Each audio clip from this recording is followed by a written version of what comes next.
Pessoal, essa pequena aula nós vamos falar um pouquinho sobre séries espectrais, né? Enfim, a interação, né, da radiação eletromagnética com a matéria, ou enfim, ou a emissão de radiação eletromagnética pela matéria, né? Enfim, seja qual for o fenômeno envolvido, né? Isso tem tudo a ver com séries espectrais. Realmente é um fenômeno muito interessante, né? E aqui nós vamos ficar essencialmente aí na faixa do ultravioleta visível, etc. Enfim, que dá origem, inclusive, à interação da radiação eletromagnética nessa faixa espectral. A interação da radiação dessa faixa espectral com a matéria dá, inclusive, origem a uma técnica, né, chamada espectroscopia na região do ultravioleta visível. E realmente, falando em séries espectrais, nós vamos inevitavelmente falar aí na famosa equação de Heisenberg, né, e que é um excelente exemplo de como contribuições sucessivas, né, dadas por pessoas diferentes, por pesquisadores diferentes, né, em décadas e mesmo em séculos diferentes, vão se somando ao longo do caminho até nós termos, digamos, uma conclusão, um desfecho, ou nesse caso, né, uma imagem mais apropriada da estrutura atômica. Tá certo? Dito isso, vamos lá então.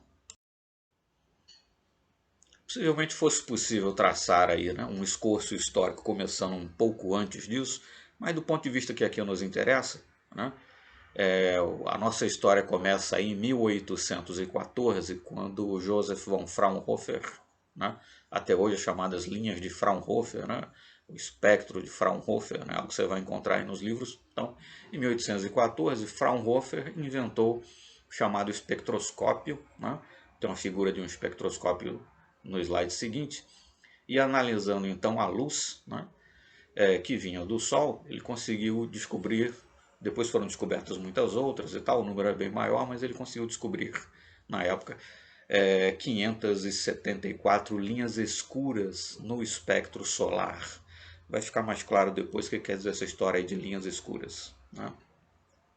Bom, mais tarde foi descoberto que essas linhas eram linhas de absorção atômica, né? Kirchhoff e Bunsen explicariam isso, né, mais tarde. Mas enfim, a nossa história começa aí com Fraunhofer. E lembrar que essa análise, né, espectral, enfim, da luz que vem, né, de corpos celestes é utilizada até hoje em astronomia para se determinar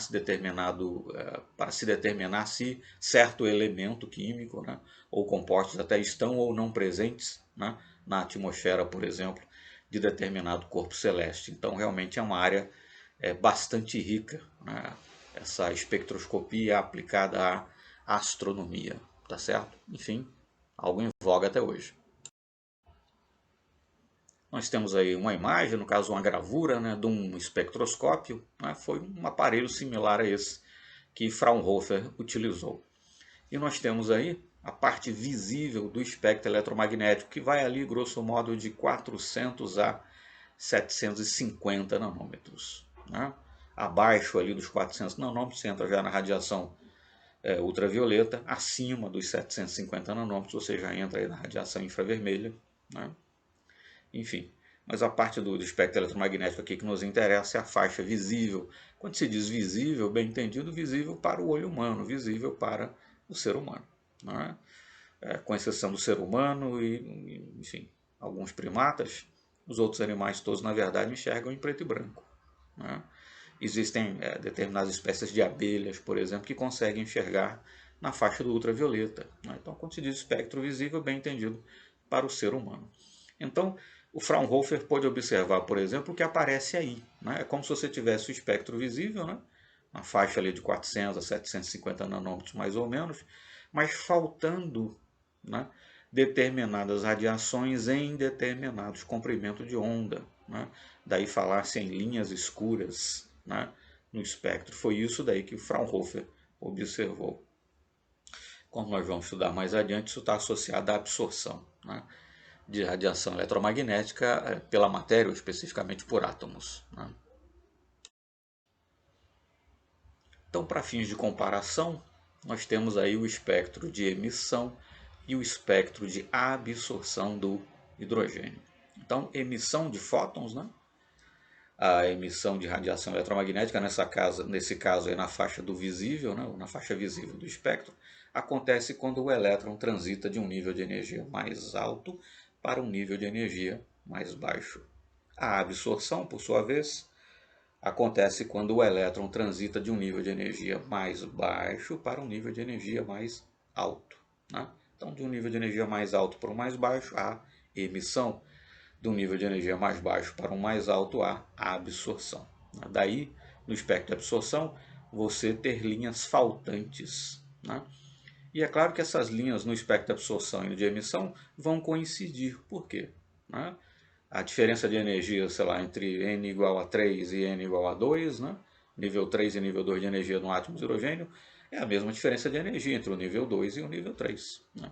Só que se o elétron transitar de 3 para 2, um fóton será emitido, e se ele transitar de 2 para 3, um fóton será absorvido. Mas o comprimento de onda do fóton envolvido, sua frequência, sua energia, são os mesmos, não importando se é absorção ou a emissão. Por isso, então, que as linhas coincidem. Né? Mas o espectro então, de absorção que aparece aí abaixo, né? Você tem determinados comprimentos de onda faltantes, né? Linhas escuras, né? Enfim, algo similar ao que Fraunhofer houvera observado. Então, Fraunhofer detectou aquilo em 1814, né? E em 1848, cerca de 30 anos depois, né? Johann Jacob Balmer, ou Jacob, enfim, Balmer, né? Da famosa série de Balmer, né? Que a gente ouve falar muitas vezes já no livro do ensino médio, mas pelo menos aí nos cursos de Química Geral. Né?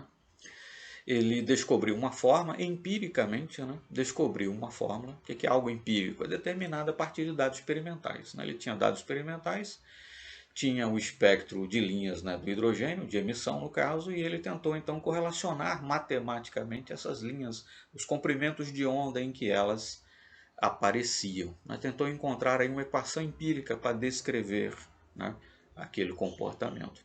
E efetivamente encontrou uma equação empírica, né, que inclusive continha uma certa constante, etc., que na época não se sabia exatamente de onde vinha, por assim dizer. Era uma constante com valor x, mas enfim. Né? Aí o Balmer, mas enfim, né, encontrou essa equação empírica então para correlacionar, né, os diferentes comprimentos de onda que aparecem lá no espectro de absorção do átomo de hidrogênio. Nós temos aí uma foto então da lápide, né? Enfim, no local onde se encontra enterrado o Balmer, o próprio Balmer, né? Johann Jacob, enfim, Balmer. Né? Há ainda outras pessoas, acredito que sejam a esposa, talvez filhos deles, né, os que vêm na sequência, né?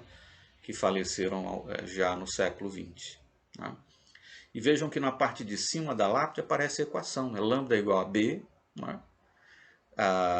Acredito que tenha sido o próprio Balmer que deu esse B, né? Não sei se ele foi um pouco narcisista aí, né? B de Balmer, mas enfim, esse B é uma constante, né? Vem M e ao quadrado menos 4. Embaixo está um pouquinho apagado na lápide, né? Mas posteriormente isso vai ser escrito como H vezes M ao quadrado. Esse H que aparece aí, né? Não é a constante de Planck, ok? Não confundir com a constante de Planck. Esse H aí não é a constante de Planck, né? É uma outra constante, ok? Que é a constante B, né? Que aparece ali na lápide do Balmer, tá certo? Em algumas formulações aí você vai encontrar como H. Mas enfim, Balmer então encontrou, já se conhecia, né, o espectro de emissão do hidrogênio, e ele encontrou uma equação empírica, né? Na base da tentativa e erro, encontrou aí uma expressão matemática para correlacionar os comprimentos de onda das diferentes linhas de emissão no átomo de hidrogênio. De novo aí só para ilustrar, né? O espectro visível está na faixa dos 400 a 700, 750 nanômetros. E aí o espectro de emissão do hidrogênio, né? Para mostrar exatamente em que faixa do espectro que ele cai. Foram essas linhas então que o Balmer, né, seus comprimentos de onda, né, que o Balmer então correlacionou através da equação empírica que obteve, tá certo? E aí então só para reforçar, né, enfim, o espectro contínuo, um espectro de absorção e um espectro de emissão, né, tá certo? Só para reforçar, né, um pouco mais o conceito, digamos assim. Né? Bom, mas modernamente, então, nós sabemos que tanto as linhas que aparecem no espectro de absorção quanto as linhas que aparecem no espectro de emissão estão relacionadas a transições eletrônicas, né?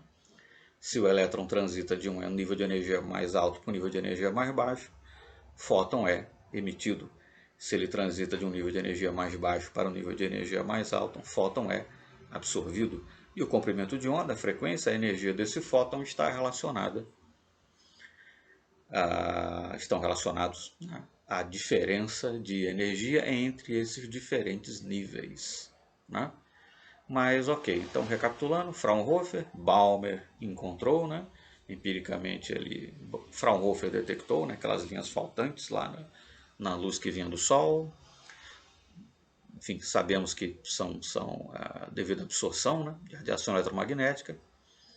Enfim, são comprimentos de onda que foram absorvidos.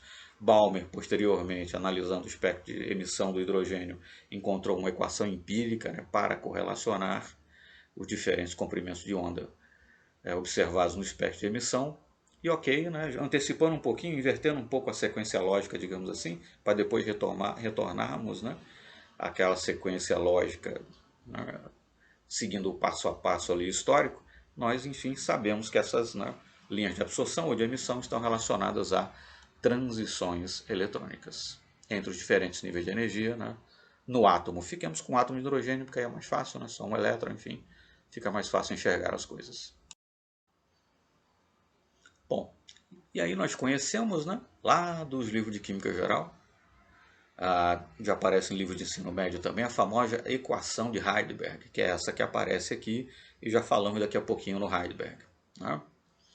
Enfim, na equação aparece N1, N2, ou NI, NF, como seja, né? E o número que aparece dentro do parêntese, né, vai ter que ser um número positivo, né? Porque, enfim, você vai calcular depois o comprimento de onda, e comprimento de onda é um número positivo. Então, você nunca vai confundir, né? É ter uma transição do nível 2 para o nível 3, ou do 2 para o 5, ou do 5 para o 2. Né? Quem é o N1, quem é o 1, quem é o 2. Basta você lembrar que o número que aparece dentro do parênteses tem que ser um número positivo. Né? E aí então você vai ver que o N1 aí, né, nessa notação, né, o N1 ele tem que ser menor do que N2, né, para que o resultado dessa subtração seja um número positivo. Bom, mas ok, essa é a equação de Heidelberg. E aí, como eu disse, invertemos um pouquinho a sequência histórica, né, e depois vamos retomar a sequência histórica. Bom, mas quando o elétron transita, ele pode transitar, né, ficamos com um átomo de hidrogênio, né, sei lá, do nível 7 para 1, do 6 para 1, do 5 para 1, do 4 para 1, do 2 para 1, do 3 para 1. Né? Se você considerar transições acontecendo do nível 6, 7, como seja, né, 4, 3, 2 para o primeiro nível, a diferença de energia entre o primeiro e o segundo nível de energia é tal que o comprimento de onda do fóton cairá na faixa do ultravioleta, né, que não é visível para o olho humano. Já as transições que acontecem do nível 7, 6, 5, 4, 3 para o nível 2, né, a diferença de energia entre esses níveis 7, 6, 5, 4, 3 para o nível 2, né, são diferenças de energia que vão corresponder a comprimentos de onda que estão na faixa do visível. Essa é a famosa série de Balmer, né? Foi batizada em homenagem ao Balmer. A série que cai na faixa do ultravioleta é a série de Lyman, né? E aí as transições que acontecem do 7, 6, 5, 4 para o 3, né? Ou do 7, 6, 5 para o 4, né? O comprimento de onda envolvido vai estar na faixa do infravermelho, né?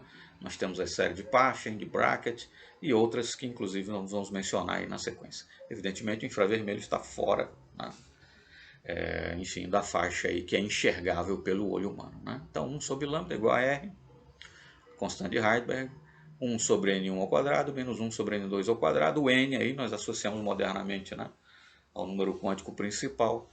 Né? Enfim, e essa é a equação de Heidelberg também, assim como a equação obtida por Balmer, conforme veremos mais adiante, a equação de Heidelberg, que é, digamos, um aprimoramento, né, daquilo que Balmer houvera obtido, é também uma equação empírica. Tá certo?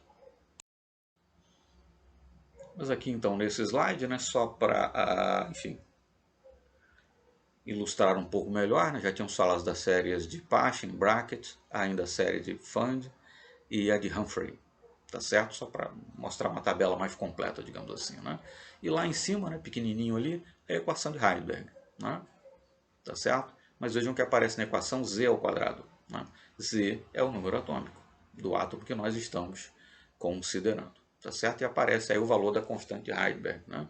1,097, né, vezes 10 a sétima metro a menos 1. Né? Enfim, metro a menos 1, esse é o valor da constante, é o valor que costuma ser mais utilizado para você ter um comprimento de onda em metro. Né? Enfim, metro que é a unidade SI para comprimento. Tá certo? Mas enfim, um pouco mais detalhadamente apresentada aí a equação de Heidelberg. Mas aí então, seguindo a nossa sequência histórica, né, digamos, avançamos um pouquinho, né, falamos um pouco, na verdade, daquilo que vem depois para situar um pouco melhor a coisa. E agora voltamos, né, um passo atrás de novo para continuar na nossa sequência histórica. Fraunhofer, ok, linhas escuras lá na luz visível que vinha do Sol, 1814, 1848 Balmer encontra a equação empírica para correlacionar ali os comprimentos de onda observados no espectro de emissão do hidrogênio. Bom, 1814, 1848, em 1888, né, 40 anos depois lá de Balmer ter obtido essa equação empírica, Johannes Robert Heidelberg, né, que vai dar nome à equação de Heidelberg, né, ele estava justamente tentando encontrar uma equação empírica, ou seja, obtida a partir dos dados experimentais. Né, você tinha o espectro de emissão e está tentando ali encontrar uma maneira de correlacionar matematicamente os diferentes comprimentos de onda que aparecem no espectro de emissão. Só que ele estava ali pegando uma coisa um pouco mais complexa, né, que não era o espectro de emissão do hidrogênio. Ele estava trabalhando, enfim, analisando as linhas espectrais de metais alcalinos. Né? E ele percebeu o seguinte, aí foi uma sacada genial dele, né, que em vez de você correlacionar as linhas ali com o comprimento de onda, se você tentasse relacionar com o inverso do comprimento de onda, 1 sobre lambda, né, chamado número de onda, né, que costuma ser representado graficamente com um ni com um traço em cima, né, ficaria mais fácil, digamos assim, para encontrar essa equação empírica. Né, e ele realmente terminaria encontrando uma equação mais satisfatória, né, mais abrangente do que a equação que houvera sido obtida por Balmer. Mas perceba que o procedimento foi o mesmo. Né?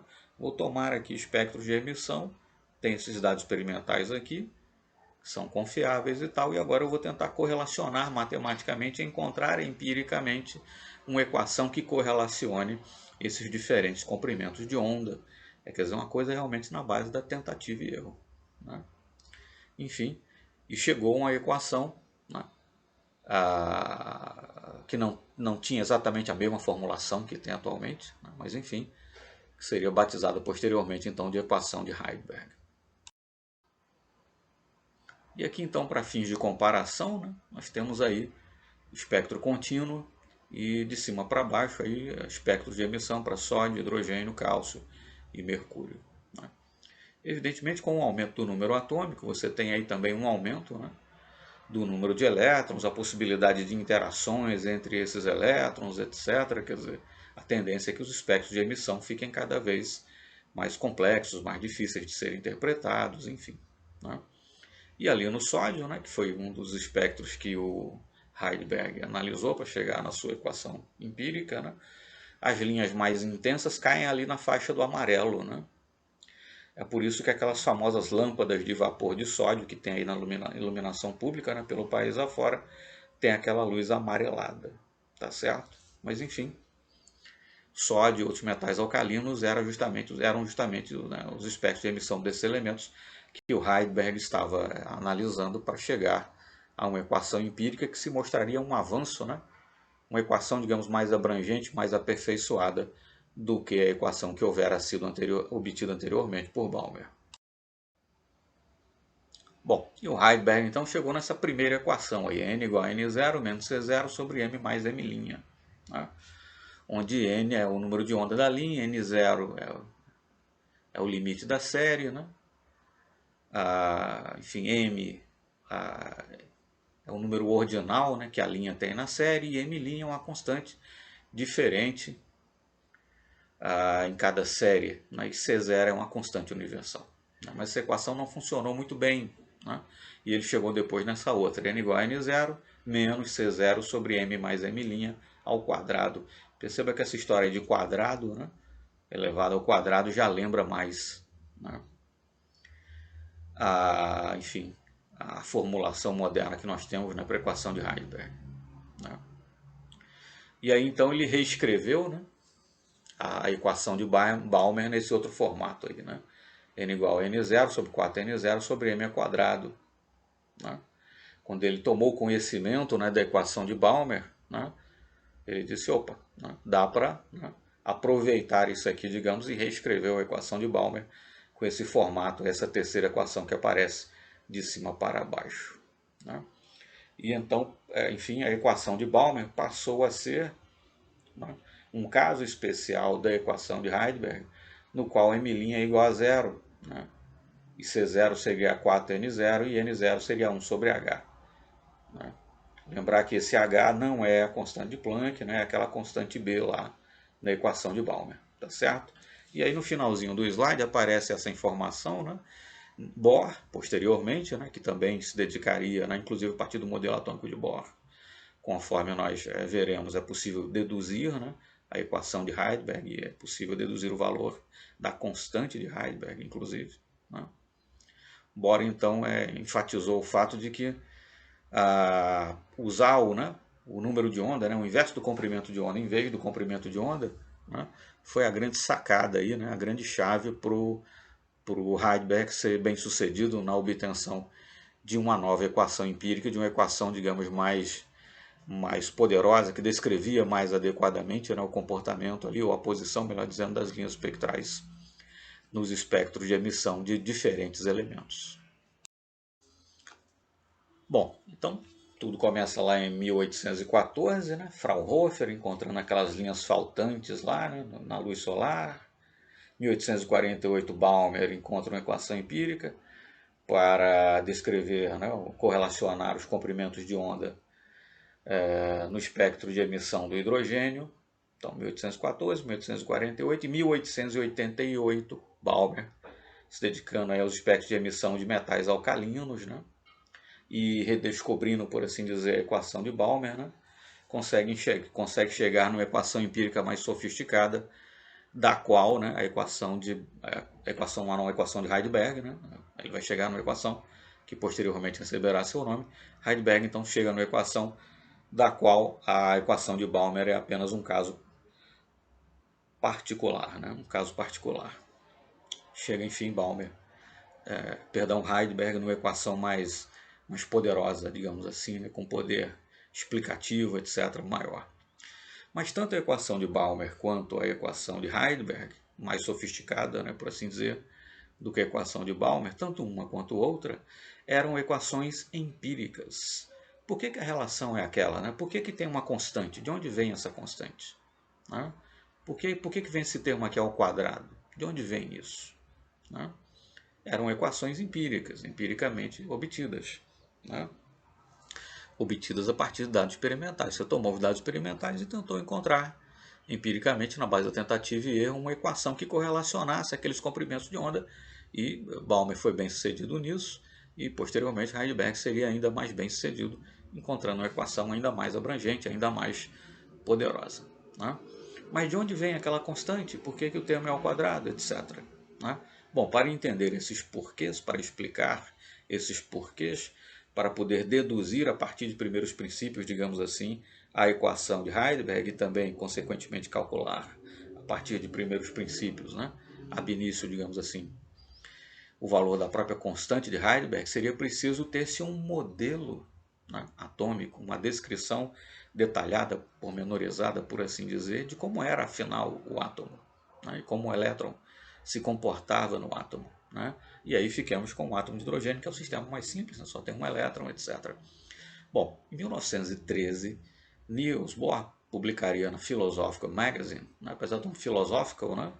Não entender que é uma revista dedicada à filosofia, né? Falar sobre Sócrates e Platão, não é isso, né? É uma revista, um periódico científico. Né? enfim, não filosofia não seja uma ciência, mas enfim, deu para entender, né?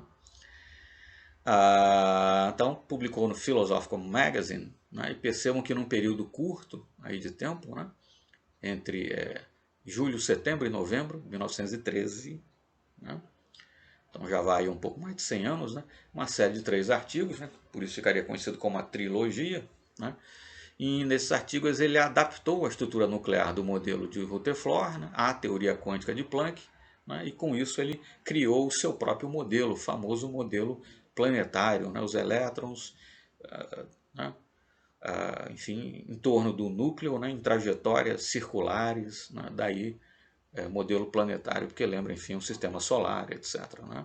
Mas então, com o modelo atômico de Bohr para o átomo de hidrogênio, né, aí sim nós vamos conseguir deduzir a partir de primeiros princípios a equação de Heisenberg, calcular o valor da constante de Heisenberg e encontrar então uma explicação, né, para aquela equação empírica, que já não precisa mais ser empiricamente obtida. Né? Ela será obtida, né, ab início, por assim dizer, e nós entenderemos então de onde vem a constante, por que o termo é ao quadrado, etc. Mas percebam que, né, Fraunhofer, 1814, a equação empírica de Balmer, 1848, a equação empírica de Heisenberg, 1888, e apenas em 1913, né, ou seja, um século após, né, Fraunhofer, é que se vai, aí, a partir de primeiros princípios, conseguir deduzir a equação de Heisenberg e calcular, inclusive, o valor da sua constante. Mas vamos lá, então. Bom, mas o modelo atômico de Bohr é um modelo, digamos, híbrido, né? É um modelo semi-quântico, um modelo clássico quântico, né? Porque ele, na verdade, ele, digamos, conserva em si, é deduzido a partir de equações da mecânica clássica e tal, e aí depois você, né, na base do postulado, digamos, né, enfim, na canetada, por assim dizer, né, você introduz ali um aspecto quântico que é necessário. Mas, enfim, ficamos com um átomo de hidrogênio, um próton, um elétron. O elétron e o próton atraem-se, né, de acordo com a lei de Coulomb, né, sendo que, né, essa força de atração eletrostática é igualada, né, pela força, enfim, centrípeta, né, daí essa equação, né, MeV2 sobre R igual a Z, KE, papapá. O R é a distância que separa o núcleo do elétron, M é a massa do elétron, E é a carga do elétron, Z é o número atômico, e K é a constante de Coulomb. Né? 9 vezes 10 a nona, Newton, metro quadrado sobre Coulomb quadrado, acho que é esse o valor. Mas enfim, aí depende da unidade, né, que você vai utilizar. Bom, a partir dessa equação você consegue calcular V, né? Seria a velocidade, né, com que o elétron transita, né, em qualquer valor de raio, e você consegue também calcular a energia total, né, é igual a menos meio MeV2. Bom, ok, prossigamos então e vejamos como é que a partir daí nós vamos chegar lá na equação de Heisenberg. Sim, percebam que inclusive, né, quer dizer, matematicamente as equações são bastante palatáveis, né? Não apareceu aí nenhuma integral múltipla, nenhuma derivada parcial, né? Enfim, nenhum operador aí catastrófico, né? Enfim, bastante amigo do usuário, né? Por assim dizer. Mas enfim, pare o slide, né? Olhe com calma. Essa dedução aparece em livros, aparece na internet, quer dizer, enfim, você vai encontrar em vários lugares. Mas é uma dedução que dá para acompanhar, né? Direitinho. Mas aí no modelo de Bohr, então, ele introduz, né, meio que na canetada, digamos assim, uma regra quântica, né? Momento angular, né, é um múltiplo de h cortado. Esse h cortado é h sobre 2π. Né? E h, nesse caso, é sim a constante de Planck. Okay? Então, esse h cortado é h sobre 2π e h, nesse caso, sim, é a constante de Planck. Mas perceba que, né, momento angular é um múltiplo inteiro, né? Opa, então esse n aí é um número inteiro, 1, 2, 3, 4, como seja, né? De h. De h cortado, enfim, de h sobre 2π. Né? Essa componente quântica do modelo é na base da canetada. Né? Enfim. Bom, e aí então você pode calcular o valor. Né? Bom, ok, o momento angular deve ser um múltiplo inteiro de h sobre 2π. Né? A velocidade, né, nós já havíamos calculado, né, no slide anterior, uma expressão para ela, melhor dizendo, né, uma expressão para se calcular a velocidade. Né? E aí, então, né, você substitui essa velocidade na equação, ME vezes R é igual a N sobre H, é N vezes H cortado. Né? A equação que aparece aí na direita, ME raiz quadrada de KE sobre ZE ao quadrado, etc. Né? Você simplesmente, o valor de V, você substituiu na primeira equação que aparece no slide. Com isso, então, né? Sim, e também a partir da equação que nós obtivéramos anteriormente, você pode, a partir daí, claro, encontrar o valor de R, né? 5,29 vezes 10 a menos 11 metros, ou, enfim, 52,9 picômetro, 0,529 angstrom, ou 0,0529 nanômetro, enfim, conforme você queira expressar. Mas esse é o famoso A0, né? Raio de Bohr, que inclusive foi alçado ao valor de uma constante, né? Que vai aparecer em equações da mecânica quântica, inclusive. Né?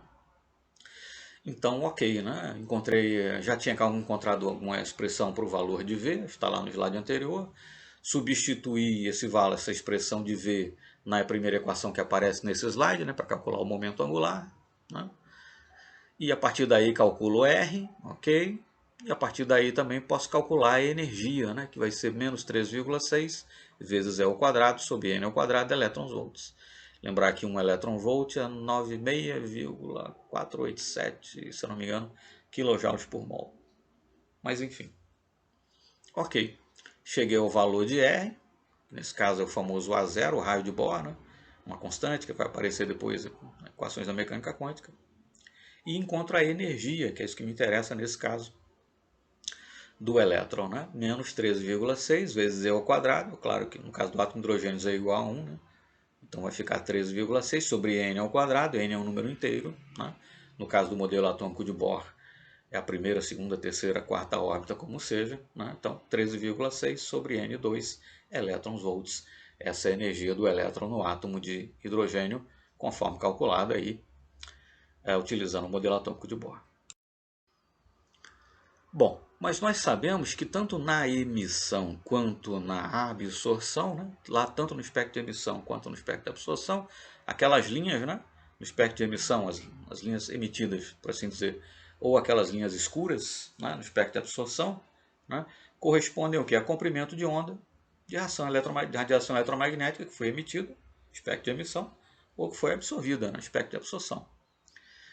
Então, na verdade, eu estou calculando aí, isso corresponde, né, o comprimento de onda daquela radiação, consequentemente a sua frequência, a sua energia, comprimento de onda, frequência e energia daquele fóton, corresponde à diferença de energia entre os dois níveis, entre os quais uma transição eletrônica está acontecendo. Né? Bom, a equação para calcular a energia nós já temos. Né? Aí é a mesma equação, só que, né, enfim, colocado os termos ali, né? M é a massa do elétron, E é a sua carga, Z é o número atômico, H é a constante de Planck, ε0 é a permissividade no vácuo. Né? Enfim, 1 sobre N ao quadrado. Né? Bom, se eu tenho uma transição entre um nível 1 e um nível 2, vou ter a mesma equação para os dois níveis. Né? Só que eu vou chamar um nível de N1 e o outro de N2. Né? Bom, a diferença de energia, né, que é a constante de Planck vezes a frequência, vai ser, aliás, a energia, né, que é a constante de Planck vezes a frequência, a energia do fóton emitido, vai ser justamente a diferença de energia entre esses dois níveis, ou seja, vai ser E2 menos E1. Eu já tenho ali a equação para E2 e E1. Subtraindo, né, e lembrando que o produto da frequência pelo comprimento de onda é igual à velocidade da luz, esse C, né? Colocaram um maiúsculo aí, né? Mas enfim, ficou parecendo um C maiúsculo. Mas é um C minúsculo, enfim, é a velocidade da luz, né? Frequência vezes comprimento de onda é igual à velocidade da luz. Então eu rearranjo a equação, né? E termino chegando a 1 sobre lambda, né, igual a, e aí vem, né, carga do elétron elevado à quarta, massa do elétron, número atômico ao quadrado, 8, ε0 ao quadrado, constante de Planck ao cubo, vezes velocidade da luz, que multiplica 1 sobre N1 ao quadrado, menos 1 sobre N2 ao quadrado. Né? Bom, se Z for igual a 1, né, enfim, o átomo de hidrogênio, né, tá certo? Eu termino chegando a, enfim, a essa equação, né? carga do elétron a quarta, vezes elevado a 4, vezes a sua massa, 8, ε0 ao quadrado, constante de Planck ao cubo, vezes a velocidade da luz. Quando eu tomo os valores, né, carga do elétron, massa do elétron, permissividade no vácuo, constante de Planck, velocidade da luz, e calculo o valor dessa constante, é justamente o que? A constante de Heisenberg. Né? E aquele N1 e N2 são a primeira órbita e a segunda órbita do átomo de hidrogênio, no caso do modelo atômico de Bohr. E perceba-se que chegamos aonde? Deduzimos, né, a partir do modelo atômico de Bohr, a partir de primeiros princípios, né, digamos assim, deduzimos o que? A equação de Heisenberg. E inclusive encontramos o valor da constante de Heisenberg. Se você calcular, né, utilizar aí, pega aí pelos livros, use as unidades correspondentes, é claro, né? Mas enfim, carga do elétron, massa do elétron, permissividade no vácuo, constante de Planck, velocidade da luz, multiplicado, tudo, dividir e tal, você vai encontrar justamente a constante de Heisenberg, que até então era uma constante o quê? Empírica, mas não se sabia por que o valor era aquele, de onde ele vinha.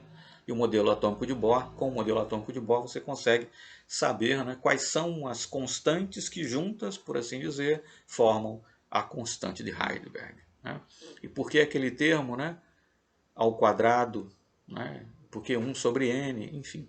Né, deduz-se a partir do modelo atômico de Bohr a equação de Heisenberg e, inclusive, se encontra os termos que estão envolvidos, né, as constantes que combinadas resultam, por assim dizer, na constante de Heisenberg. Então, aquilo que se conhecia empiricamente desde Balmer, depois um pouco mais sofisticadamente com Heisenberg, com o modelo atômico de Bohr, veio a ser obtido a partir de, né, cálculos, a partir de um modelo, a partir de primeiros princípios, digamos assim, ab initio. Né? Então, um dos grandes êxitos do modelo atômico de Bohr foi justamente prever, né, matematicamente, a partir do modelo, você podia calcular onde estariam as linhas de emissão no espectro do hidrogênio, que corresponde a dizer, no fim das contas, que você consegue sim, a partir do modelo atômico de Bohr, a partir, né, do modelo unicamente, deduzir a equação de Heisenberg, inclusive encontrar o valor da constante e saber, afinal,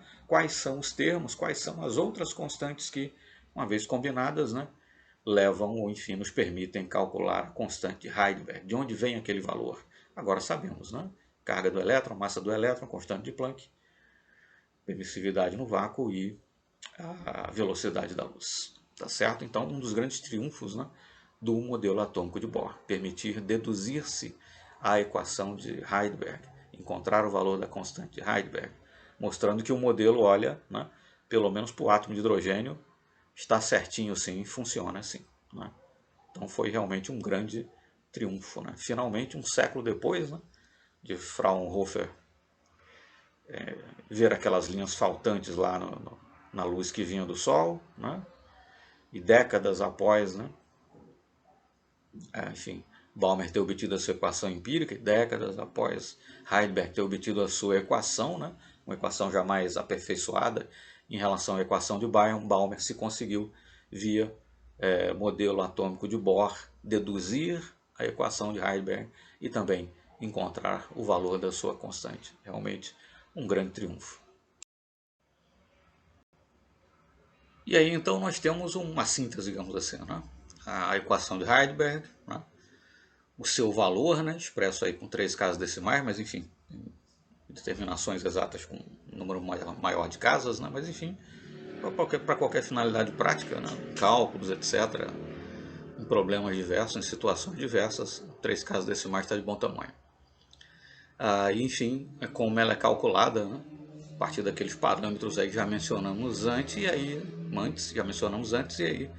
à esquerda, estilizadamente, né, as transições eletrônicas possíveis e caracterizando as diferentes séries, né, incluindo a série de Balmer, que costuma ser a mais explorada no fim das contas em problemas, exercícios nos livros, etc., porque cai justamente na faixa do visível, tá certo? Enfim, é uma síntese, né, do que foi falado até aqui. E por fim, então, um tanto resumidamente, meio que de passagem, né, mas para voltar àquilo que falamos lá no começo, quer dizer, a interação da radiação eletromagnética com a matéria, e nesse caso, radiação na faixa do ultravioleta visível, dá origem, inclusive, a uma técnica chamada de espectroscopia na região do ultravioleta visível, né? E muito embora aí você esteja normalmente a lidar com moléculas, né, muitas vezes substâncias inclusive com moléculas bastante volumosas, um grande número de átomos, etc., né? Não se trata mais aí de transições eletrônicas em átomos, né? Mas a ideia é a mesma, né? A radiação eletromagnética ela é absorvida para promover transições eletrônicas, né? De um nível A para um nível B. E havendo um decaimento, né? Mas aí seria o caso dos compostos, né? Fluorescentes e tal, havendo um decaimento posterior, né? De elétrons aí de um nível mais alto para um nível mais baixo, há inclusive emissão, né? Daí você ter compostos fluorescentes, por exemplo. Mas, considerando a espectroscopia de absorção, né? Na região do ultravioleta visível, essa radiação eletromagnética ela é absorvida, né? E a absorção ou absorções, né, ocorridas estão envolvidas aí em transições eletrônicas. Então, grosso modo, né, o raciocínio permanece o mesmo. O que a gente tem aí no slide é uma representação esquemática, né, de como seria um espectrofotômetro, né, seus componentes básicos. Né, uma fonte de luz, um colimador, né, para você ter um feixe mais alinhado, digamos assim, um prisma que vai degradar esse feixe, enfim, nas cores constituintes, né? Um seletor de comprimento de ondas, né? uma cubeta, né? Normalmente feita de quartzo e tal, mas enfim, uma cubeta na qual você vai ter a espécie, né? Sobre a qual você deseja incidir essa radiação na faixa do UV visível, normalmente está em solução, né? Enfim. E por fim um detector, né? São os componentes básicos, né? Enfim, de um espectrofotômetro de absorção na região do ultravioleta visível. E como último slide, então, para ilustrar, nós temos aí o espectro de absorção no UV visível da clorofila. Né?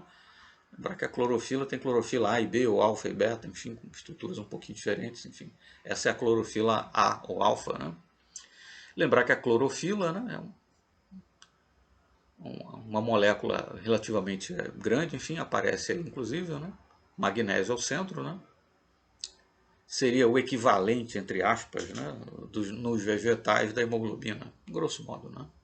Mas, enfim, fica contida, né, armazenada sobretudo nos chamados cloroplastos, né? E é responsável pela cor verde, né, das plantas. Mas veja só, aí no espectro UV visível, né? Você tem aí porcentagem de absorção no eixo Y em função do comprimento de onda. Bom, você tem duas grandes absorções aí, uma na casa dos 430 nanômetros mais ou menos, e outra na casa aí dos 670, 665 nanômetros, qualquer coisa assim. Né? A primeira absorção cai na faixa ali entre o azul e o violeta, e a segunda na casa ali do vermelho e tal. Mas percebam, né? Você tem uma pequena absorção ali, enfim, entre 500 e 600 nanômetros, entre 600 e 650 tem uma outra, né? Mas absorção praticamente nenhuma, né? Entre 500 e 535 nanômetros mais ou menos, que corresponde justamente ao quê? A faixa da cor verde no espectro eletromagnético. Né? Então isso é para nos lembrar que a cor que nós enxergamos é a chamada cor complementar. Né? No caso, por que nós enxergamos, né? Por que a clorofila é verde? As plantas clorofiladas, portanto, são verdes. Porque a clorofila não absorve na faixa ali do visível justamente a parte, né, do espectro correspondente à cor verde. Esse espectro ilustra bem isso. Né? As absorções ocorrem em outras faixas. Na faixa ali correspondente ao verde, a absorção é virtualmente nula. Então, a radiação eletromagnética correspondente, né, à cor verde não é absorvida, ela é transmitida, enfim. Se você estiver irradiando aí, né, clorofila, uma solução, né, passando através de uma cubeta, ou ela é refletida, né, no caso da luz incidente aí sobre as folhas das plantas, por exemplo, e por isso então, porque a clorofila é verde, nós enxergamos, né, os vegetais clorofilados como verdes, tá certo? E como dito, né, aí evidentemente, né, o que está envolvido não é simplesmente a transição, né, entre diferentes níveis num determinado átomo, né? Há transições diversas que envolvem outras partes, né, da molécula, enfim, né? Mas o princípio é exatamente o mesmo. Né? A radiação eletromagnética, nesse caso na faixa do ultravioleta visível, ela é absorvida, né, a fim de promover determinadas transições eletrônicas. Tá certo? Encerramos então por aqui. Muito obrigado. Até o nosso próximo vídeo.